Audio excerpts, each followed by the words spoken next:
श्री गणेशाय नमः. हॅलो, हाय, नमस्कार. श्री स्वामी समर्थ सगळ्यांना. तर आज आहे बघा मार्गशीर्ष महिन्यातला दुसरा गुरुवार. तर इथे बघा पातेल्यामध्ये निम्मे शाबू मी भिजत घातलेले ठेवलेले आहे. तर निम्म्या शाबूची तिथं खिचडी बनवलेली आहे.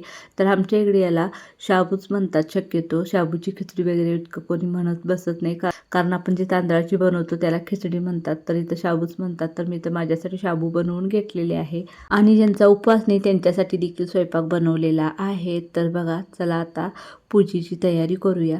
तर इथे बघा मी सगळं फरशी वगैरे स्वच्छ इथलं देवाऱ्यावरची पुसून घेतलेली आहे. मी वरतीच पूजा करते, तर पाट देखील स्वच्छ धुवून घेतलेला आहे आणि पाट मांडल्यानंतर मी तर रांगोळीसुद्धा काढून घेणार आहे.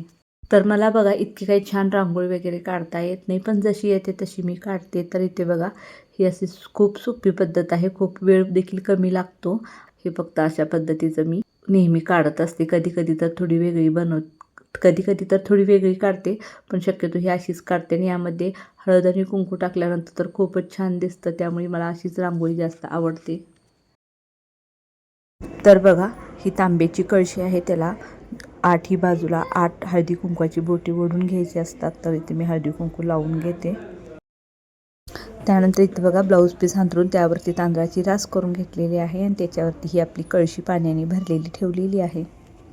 तर आमच्या इकडे बघा असं 5 वेगवेगळ्या फळांची जी झाडं असतात त्याच्या अशा ढांप्या तोडून घ्यायच्या असतात आणि त्या अशा कळशीमध्ये ठेवायच्या आणि त्यानंतर त्याच्या मधोमध असा नारळ ठेवायचा. तर हे आंब्याचं, पेरूचं आणि सीताफळाचं ते आमच्या दारातच झाडं आहे, तिथली तोडून घेतलेले आहेत आणि चिक्कूचं आणि रामफळचं तेवढं शेजाऱ्यांच्यातून आणलेलं आहे. तर आता इथं मधोमध नारळ ठेवून घेते. तर बघा नारळाला देखील हळदी कुंकू लावून घेतलं आणि कळशीमध्ये पहिलाच मी 1 रुपयाचं नाणं, तांदूळ, हळदी कुंकू आणि सुपारी टाकलेली आहे. त्यावरती आता नारळ ठेवून घेतला. तर बघा काय घोळ झाला. मी मागच्या गुरुवारी फुलं आणली होती आणि ती अगदी छान ताजी अशी अजून फ्रीजमध्ये व्यवस्थित राहिली होती आणि भरपूर होती, म्हणून मी ह्या बाजारातून फुलं आणली नाहीत. पण आईंना माहीत नव्हतं आणि आईने गुरुवारी सकाळी सगळी फुलं देवाला घातली. त्यामुळं आमच्या लक्ष्मीला आज फुल नव्हतं, म्हणून मी आमच्या अंगणातल्या झाडालाच 1 7-8 फुलं झेंडूची उठली होती ती तोडून आणली आणि मग लक्ष्मीला घातली. तर इथे बघा मी समई आणि आरती तयार करून घेत आहे, कारण समई आणि आरती तिथं लावल्या की मग बाकी पूजेची सगळी तयारी माझी झालीच. तर त्यानंतर मी स्वयंपाक करायला रिकामी. तर बघा कशी लक्ष्मीपूजा मांडलेली आहे. तर अजून समया लावायच्या आहेत, समया मी नंतर लावणार आहे. तर पाठीमागे असा मोठा लक्ष्मीचा फोटो आहे, लक्ष्मीनारायणाचा. त्यानंतर बघा मी इथे बनवणार आहे बटाट्याची भाजी. तर त्यासाठी बाकीची सगळी तयारी करून घेतलेली आहे. बटाटा वगैरे सगळं चिरून घेतलेलं आहे. तर आता इथं बटाटे भाजी मी फोडणी टाकून घेते. तर बघा खूप छान अशी बटाटी भाजी तयार झालेली आहे आणि मी तूर डाळीची आमटी बनवून ठेवलेली आहे. त्याच्यावरती कोथिंबीर फक्त टाकायची होती, कारण थंड झाल्यानंतर कोथिंबीर टाकली तर ती काळी पडत नाही. तर इथे बघा कोथिंबीर टाकून घेतली. त्यानंतर इथे बघा साधाच भात बनवलेला आहे, कारण मसाला भात वगैरे काही बनवले नाही आणि पुरी देखील बनवली नाही. यावेळी चपातीच बनवायला लागले, कारण मागच्या म्हणजे जो पहिला गुरुवार होता त्यावेळी आम्ही पुऱ्या बनवल्या होत्या. तर आज चपाती आणि आम्रखंड, पापड वगैरे तर असा बेत आहे. तर अजून मी कांदा भजी देखील बनवणार आहे. तर त्यासाठी कांदा वगैरे चिरून पीठ भिजवून ठेवलेलं आहे. आता चपाती झाल्यानंतर मग पापड भाजायचे आणि त्यानंतर मग भजी वगैरे तळून घेणार आहे. तर कसं होतं, माझं शुक्रवार आणि गुरुवार दोन्ही सलग येतं, त्यामुळे रोज गोड गोड गोड असं व्हायला लागले, म्हणून मी आज फक्त साधा चपातीचा स्वयंपाक बनवलेला आहे. आज काही खीर, सुजी वगैरे असलं काही बनवलेलं नाही.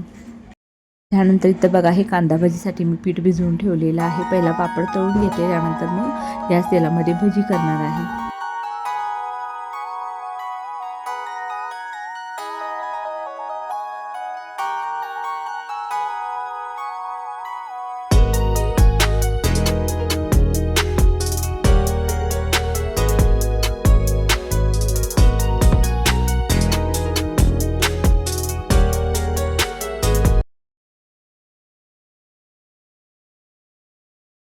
तर बघा इथे मस्तपैकी भजी देखील अशा तयार झालेल्या आहेत. तर बघा इथं नैवेद्याचं ताट तयार केलेलं आहे. तर बटाट भाजी, कांदा भजी, आम्रखंड, पापड, चपाती आणि भात.